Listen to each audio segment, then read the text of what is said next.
Bonjour, bienvenue à tous sur la chaîne qui rassemble. Voici votre journal. La grande mosquée de Katiola, dont les travaux viennent de s'achever, a été inaugurée hier en présence de Tiemoko Melie-Kone, le vice-président de la République.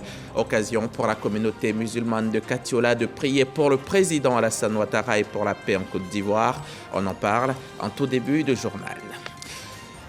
On se souvient que face à l'inflation dans les secteurs de l'énergie et des produits pétroliers, la Côte d'Ivoire avait pris des mesures aux effets concrets. Le pays pratiquait par exemple depuis lors les tarifs les plus bas de la région ouest africaine. Mais les choses pourraient changer car la situation devient de plus en plus intenable. Hier vendredi, le Conseil de sécurité de l'ONU a étudié un rapport du secrétaire général Antonio Guterres soulignant que la poursuite de la MINUSMA dans sa forme actuelle est intenable sans une augmentation du nombre de casques bleus. L'ONU dénonce notamment les entraves imposées à la liberté de mouvement des casques bleus. Je vous le disais au sommaire, Katiola a désormais une grande mosquée, une très grande, dont les travaux de construction viennent tout juste de s'achever. Hier vendredi, lors de la cérémonie d'inauguration de l'édifice religieux en présence du vice-président de la République, Tiemoko Melie-Kone, l'ensemble de la communauté musulmane a prié pour la consolidation de la paix et la cohésion sociale. Le témoignage de Charles Tatou de RTI Boaké. L'achèvement des travaux de construction de la grande mosquée de Katiola a été possible grâce à un fils de la région du Hambol, le général Hervé Armand Touré Pélican. Une action de portée sociale appréciée par le président national du COSIM, Ousmane Diakité, et l'ensemble de la communauté musulmane de la région du Hambol.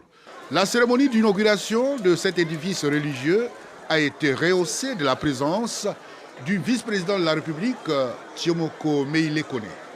Le nouveau imam de la grande mosquée de Katiola, en la personne de Sogodogo Saïd, présenté à la communauté musulmane de Katiola. Le président national du COSIM a saisi cette occasion pour témoigner la reconnaissance de la communauté musulmane aux donateurs. Ousmane Diakité a par ailleurs exhorté les cadres du Hambol à l'unité, gage des actions de développement et de cohésion sociale. Qu'Allah vous bénisse abondamment, abondamment, abondamment. Surtout, encore une fois, votre exemple est édifiant. Vous avez décidé de donner à la communauté musulmane et à votre vie, Katiola, un tel symbole. Que votre exemple fasse tache d'huile. C'est le lieu de lancer un appel à tous nos cas. D'abord, à l'unité. Dans nos régions, il y a trop de conflits entre les cas. Lorsque les postes électifs sont en jeu, personne ne reconnaît plus son travail. Pour être député au maire, il y a un seul fauteuil. C'est lui que Dieu a décidé que c'est lui qui sera maire ou bien député. Ça sera lui. C'est vrai. C'est le dynamisme des cadres, c'est normal. Mais ce dynamisme ne doit pas se transformer en un poison pour empoisonner la vie sociale et nos paisibles parents. Les fidèles musulmans de la région du Hambol ont prié pour le chef de l'État, Alassane Ouattara, et en faveur de la consolidation de la paix et la cohésion sociale. Après la mosquée, le vice-président de la République a rendu visite au clergé de Katiola.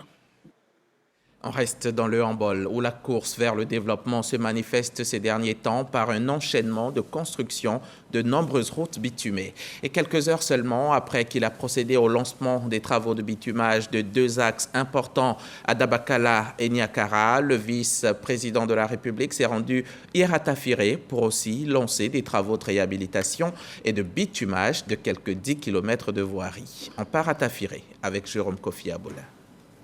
Il se retrouve ce vendredi à Tafiré, dans le Hambol, sa terre natale. Le vice-président de la République, Tiemoko Melie-Kone, est venu pour le lancement officiel des travaux de réhabilitation et de bitumage de voiries dans la dite ville. Pour les populations de Tafiré, c'est le retour de l'enfant prodige. Monsieur le vice-président de la République, À l'occasion de votre visite familiale, ici même à Tafiré le 21 mai 2022, nous vous faisions cas de notre joie après que le chef de l'État vous ait désigné vice-président de la République. Notre joie était immense en ce moment-là. Les populations ont chanté, elles ont dansé, espérant qu'avec vous, la ville de Tafiré puisse bénéficier de programmes et de projets publics. Nous n'avons pas eu tort d'avoir espéré. Pour preuve, cet important chantier qui est lancé à partir de ce matin. Cette cérémonie, à nos yeux, revêt une importance capitale. Au nom donc des populations des sous-préfectures de Badika, de Niandjeka, de Tafiré, je souhaite la cordiale bienvenue en disant Batamana, Excellence, Monsieur le vice-président de la République et à toutes les personnalités qui l'accompagnent.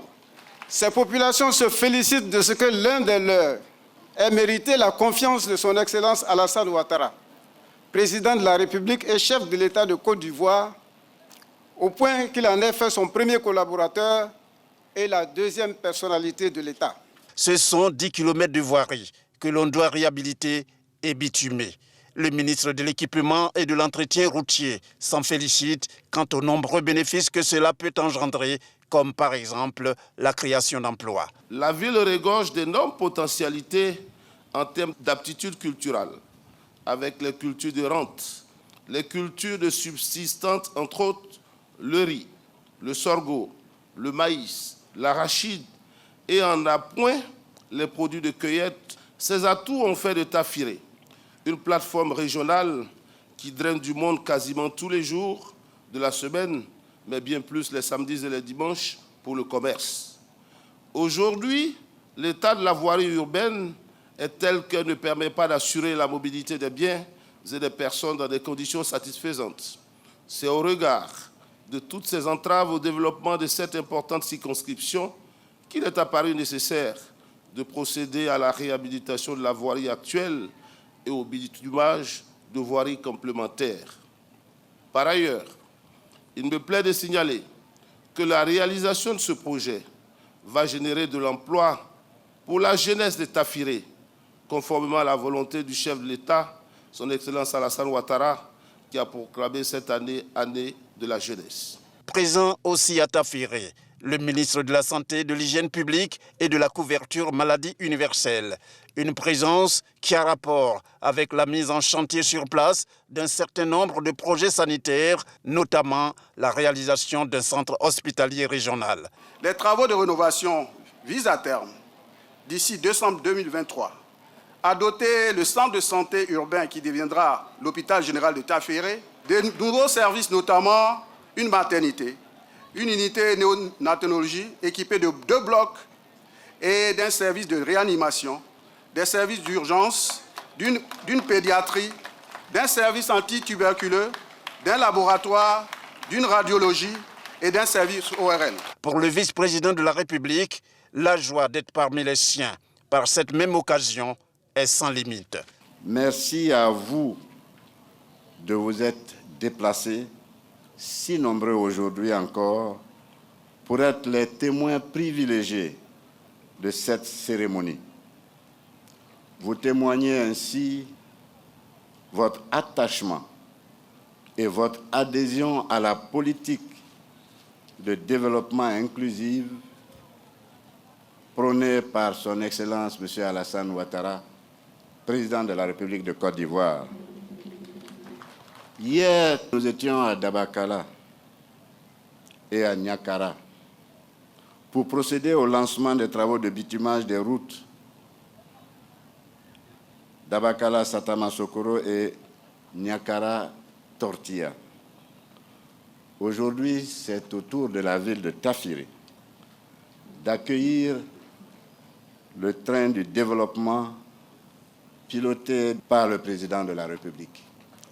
Il a ainsi plu au grand bâtisseur, son Excellence Alassane Ouattara, d'accorder à la ville de Tafiré des travaux d'aménagement, le bitumage des rues, ainsi que la réhabilitation et le renforcement de son centre de santé. L'acte symbolique de lancement à valeur de témoignage de cette nouvelle action majeure de recherche du bien-être de toutes les populations de Côte d'Ivoire, y compris les populations de Tafiré. Les travaux de réhabilitation et de bitumage de voiries à Tafiré s'élèvent à environ 7 milliards 500 millions de francs CFA. L'exécution de ces travaux va durer 12 mois. Depuis le début de l'inflation dans le secteur de l'énergie et des produits pétroliers, la Côte d'Ivoire pratique les tarifs les plus bas de notre sous-région avec plus de 600 milliards de francs CFA de subventions rien que pour le carburant.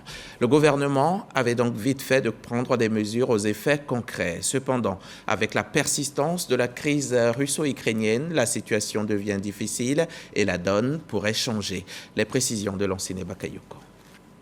Mamadou Sangafowa Koulibaly a fait son diagnostic. La désorganisation de la chaîne logistique, la persistance de la crise en Ukraine engendre une profonde crise énergétique mondiale, accentuée par le très net renchérissement du coût du dollar. Conséquence, les prix des énergies, gaz, carburant, électricité continuent d'augmenter. Sur l'année 2022, en ce qui concerne notre pays, nous avons retenu que le cours du baril de pétrole brut a connu un pic allant jusqu'à 118 $ US en mars 2022 et 123 $ US en juin 2022. On a noté que la hausse moyenne des prix pour l'année 2022 a été de 43,21%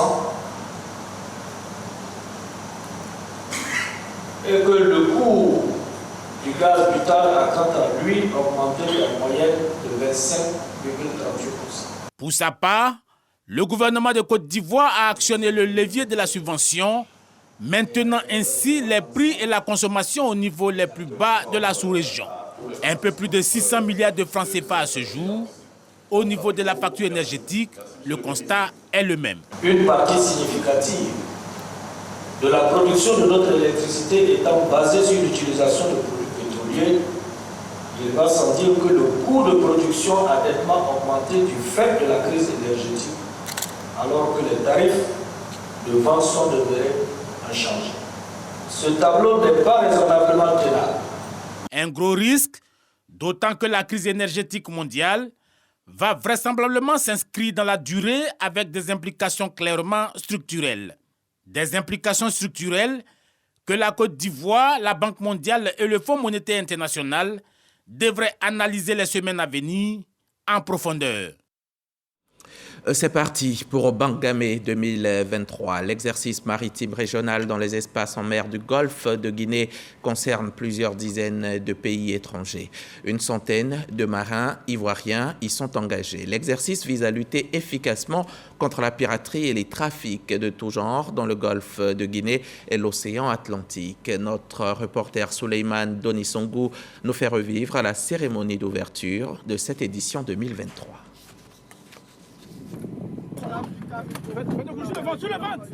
Ces entraînements stratégiques visent à lutter contre la piraterie maritime, la pêche illicite, le trafic d'armes et les phénomènes qui gangrènent le domaine de la mer.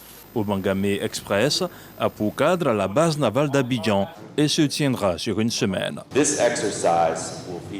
Cet exercice verra des opérations de recherche et de sauvetage et des techniques d'embarquement. 32 nations participeront en 5 zones. Cette année, nous espérons l'amélioration des compétences accrues en matière de sécurité maritime, le renforcement des partenariats avec les pays participants et l'amélioration de la navigation dans notre espace maritime. Après une brève présentation des différentes articulations de l'exercice 2023, le coup d'envoi des manœuvres a été donné par le capitaine de vaisseau, chef du bureau des opérations de la Marine nationale, Achille Yemansran. Les crimes transnationaux en mer menacent les efforts de développement, affaiblissent la sécurité de nos États et les privent de précieuses ressources nécessaires à une plus grande croissance économique et à une gouvernance efficace. Face à ces actes illicites, complexes et multiformes qui connaissent une progression, la capacité de nos États à assurer la sécurité maritime et la réponse collective sont plus que recommandées. Je déclare ainsi ouvert l'exercice de sécurité maritime au Bagamé Express édition 2023 en Côte d'Ivoire. Se déroulant dans les espaces maritimes du Golfe de Guinée, Obangamé Express 2023 à Abidjan enregistre la participation d'une centaine de marins et de 5 navires de guerre, dont le P400, le tout nouveau patrouilleur de haute mer. Un reportage de Souleymane Donisongou, Abdoulaye Koné et Vao Richard. Allons au chapitre Covid-19.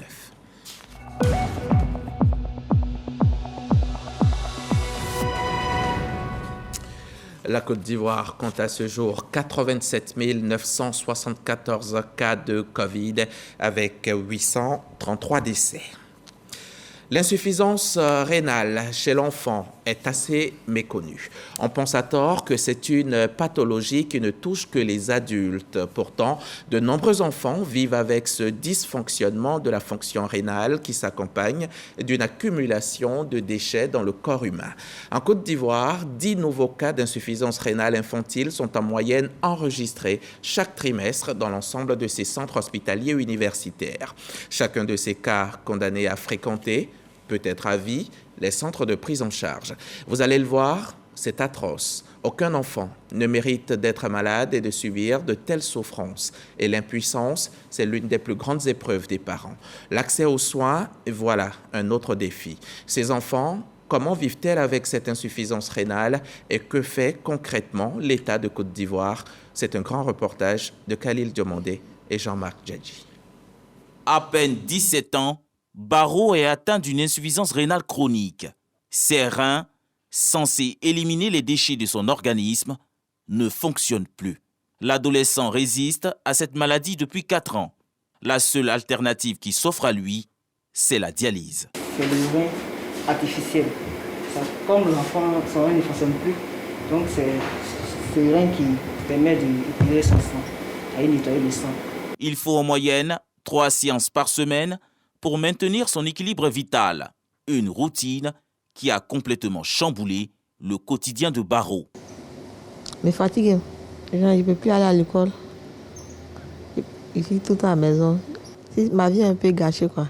Souffrance physique, mentale et psychologique, des épreuves que le jeune homme traverse avec optimisme. C'est Dieu qui a voulu que ça soit sur mon dos, il l'a assumé. Inch'Allah, un jour ça va aller. Parce que moi, mon rêve, c'était de devenir un footballeur. Barreau n'est pas le seul à vivre ce calvaire. Les pieds et le visage enflés, cette fillette est rongée à petit feu par la pathologie depuis quelques semaines. Toujours, elle dit son ventre la fait mal, sa tête la fait mal.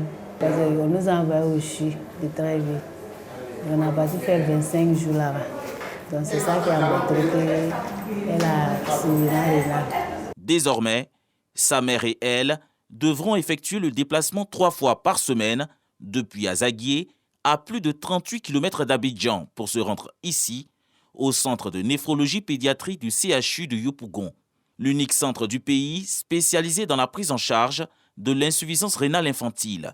Et pour bénéficier de la dialyse, sa mère veuve doit débourser la somme de 80 000 francs CFA par séance, soit 240 000 francs CFA par semaine. J'ai attendu ça même, ça m'a découragé, ça m'a appris beaucoup de choses. Quand il y a quelqu'un pour t'aider, c'est bon. Mais si tu n'as pas quelqu'un pour t'aider, c'est pas facile.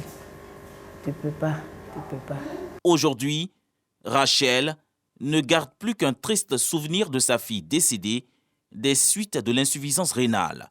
C'est avec beaucoup de nostalgie qu'elle nous raconte les derniers moments passés à son chevet. Elle se tord de douleur, elle commence à s'enfler. J'ai dit, maman, je vais mourir. Mon rein me fait mal. Dialyse aussi, ça ne s'arrête pas là. Tu as fait là, chaque mois, tu as venu faire. Où il y a avoir l'argent, ce n'est pas maladie des pauvres. Il a fait comment? Mes économies sont rentrées dedans, tout mon argent. À travers son expérience, Rachel espère toucher la sensibilité des autorités gouvernementales. Mais quelles sont les causes de cette pathologie qui fait autant de victimes? Pour éclairer notre lanterne, nous nous référons à Dr Diarra Souba, directeur du centre de néphrologie pédiatrie de CHU de Yopougon. L'insuffisance rénale, il y a deux composantes. Il y a l'insuffisance rénale aiguë et l'insuffisance rénale chronique. L'insuffisance rénale aiguë, les causes dans notre contexte de travail, c'est le paludisme maltraité. Ce sont les angines qui sont maltraitées, qui secondairement vont se compliquer d'insuffisance rénale. Et puis, on va dire l'automédication. Alors, l'insuffisance rénale chronique, c'est depuis la naissance que dans la conception, il y a une anomalie au niveau du rein de l'enfant et des voies urinaires. Ça peut être aussi une insuffisance rénale aiguë qui a été maltraitée. C'est possible de guérir de l'insuffisance rénale aiguë, mais pénible, voire même impossible, quand il s'agit de l'insuffisance rénale chronique. Quand on a une insuffisance rénale chronique, qu'on est en dialyse, on est dialysé à vie. Mais ce n'est pas tout. Il y a des médicaments qu'il faut ajouter pour que cette dialyse-là soit de qualité. Il faut traiter l'anémie, il faut donner des médicaments pour que l'enfant n'ait pas de problèmes au niveau des os, pour qu'il puisse bien croître. Tout est à la charge des parents et c'est les ONG qui permettent à ces parents-là de continuer. Sinon, beaucoup de parents nous abandonnent. L'ONG SAF Côte d'Ivoire est l'une des organisations qui milite pour la cause de l'insuffisance rénale infantile. Chaque année, elle initie un dîner gala de bienfaisance. Des fonds y sont mobilisés et mis à profit pour prendre en charge la dialyse de certains enfants. Quand c'est vite pris en charge, l'enfant est guéri. La preuve en est que l'ONG a accompagné une petite qui aujourd'hui s'est présentée devant vous. Donc nous voulons à notre manière inciter la population à tendre la main à ces enfants-là.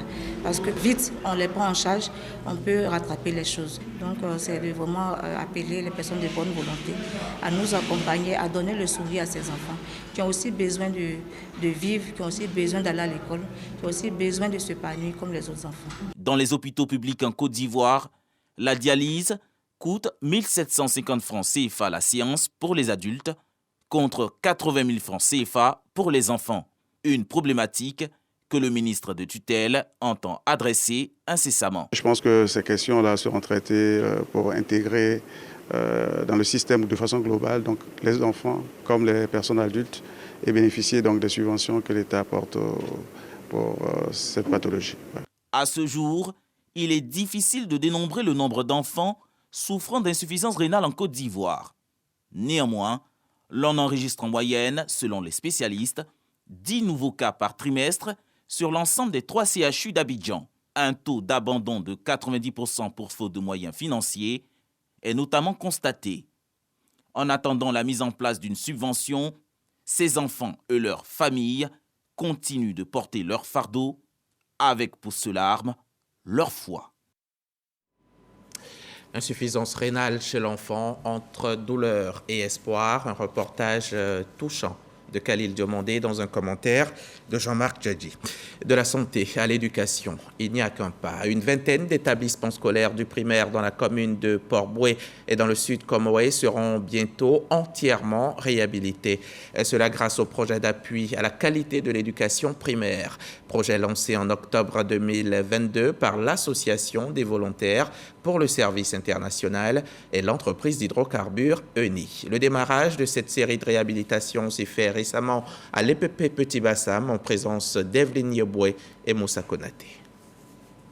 Des écoles primaires publiques de la commune de Port-Boué et de la région du Sud Comoé seront réhabilitées. Une initiative de l'Association des volontaires pour le service international, AVSI, et ses partenaires. À travers ces actions, ces organisations veulent améliorer davantage l'environnement de l'apprentissage en Côte d'Ivoire. Ce sera l'aménagement des bâtiments, parce que vous savez aujourd'hui que certains bâtiments sont vétustes. Ça va comprendre par exemple tout ce qui est amélioration de la toiture, amélioration d'extension des bâtiments et même aussi tout ce qui est amélioration des espaces liés à la cantine et aussi à l'eau et aux toilettes. ENI, dans tous les pays où nous sommes présents, s'engage vraiment pour soutenir le développement du pays. Le projet va durer 3 ans avec un budget de plus de 3 millions. Le coup d'envoi de ce projet d'appui à la qualité de l'éducation primaire vient d'être donné à l'EPP Petit Bassam dans la commune de Port-Boué. Être directeur ici et puis sous ma direction, il est question de rénover l'établissement. Vous ne pouvez pas penser ce que ça me fait. Je remercie vraiment toutes les autorités pour ce geste. AVSI et ENI se tiennent aux côtés de l'État de Côte d'Ivoire, du ministère de l'Éducation nationale dans ses efforts pour améliorer l'environnement de l'école. Le message de Madame le ministre, c'est vraiment un message de remerciement à l'égard de ces deux organisations. Des kits scolaires sont également distribués aux élèves de l'EPP Petit Bassam. Ce sont au total 20 écoles primaires publiques qui bénéficieront de ces travaux de réhabilitation. D'Abidjan à San Pedro, on va rouler quelques heures pour un trajet de 330 km.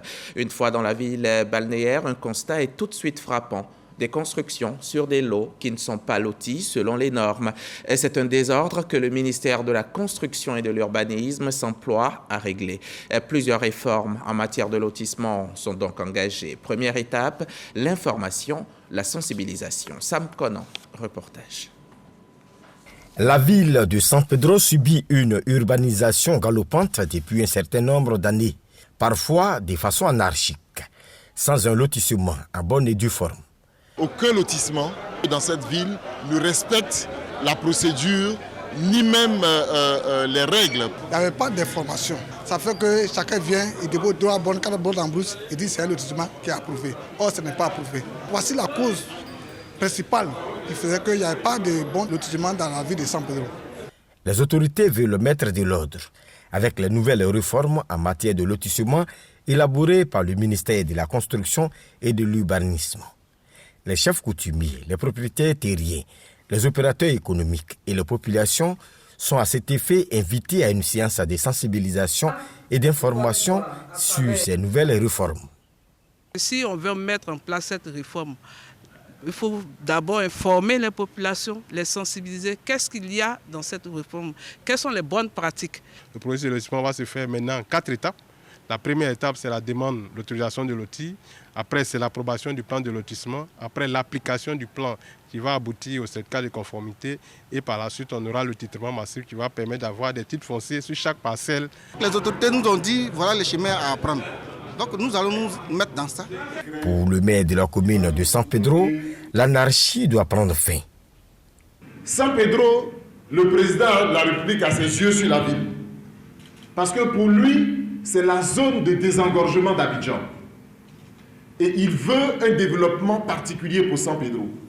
Après la phase de sensibilisation, ces nouvelles réformes en ce qui concerne le lotissement vont rentrer en vigueur.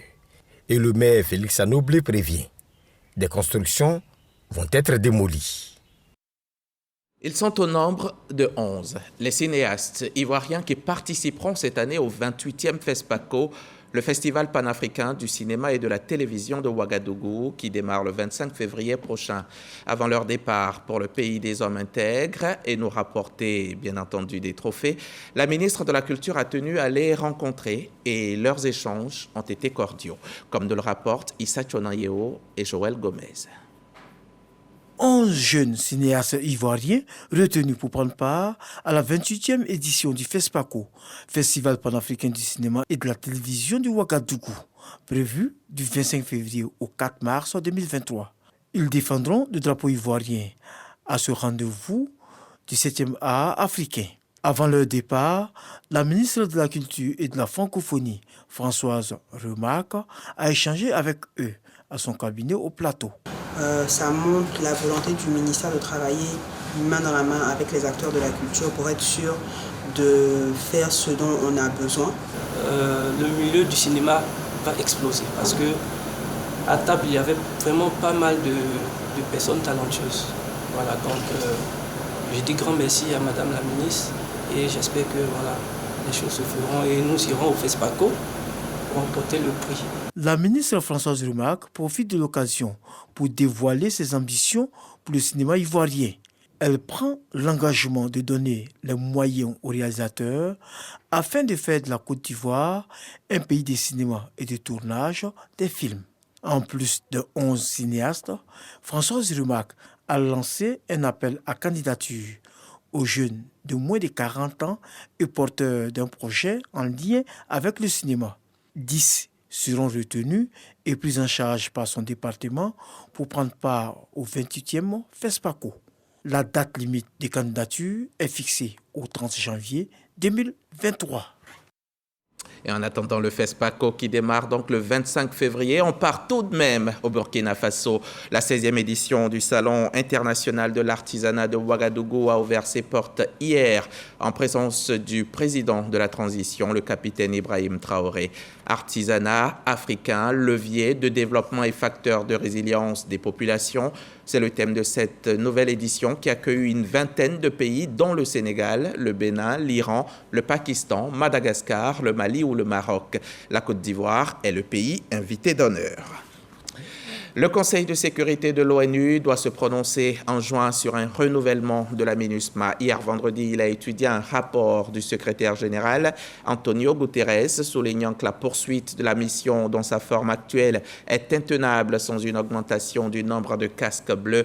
Ce même rapport évoque un retrait des troupes si des conditions clés ne sont pas remplies. L'ONU dénonce notamment les entraves imposées à la liberté de mouvement des casques bleus, un élément clé pour plusieurs membres du Conseil à la poursuite de la mission qui compte aujourd'hui plus de 12 000 militaires et 1500 policiers. Un Palestinien armé a tué par balle 7 personnes vendredi soir près d'une synagogue à Jérusalem-Est pendant les prières du Shabbat, après des frappes israéliennes sur la bande de Gaza. Cette attaque, qui survient après un raid israélien mortel jeudi à Jenin, ravive le risque d'une escalade de violences meurtrières entre les Israéliens et Palestiniens. L'attentat a été condamné par le président américain qui a appelé le Premier ministre israélien pour l'assurer de l'engagement à toute épreuve des États-Unis pour la sécurité d'Israël. Joe Biden a fustigé cette attaque atroce, terroriste, la qualifiant d'attaque contre le monde civilisé. Merci d'avoir été avec nous. On se retrouve demain pour le grand journal du dimanche.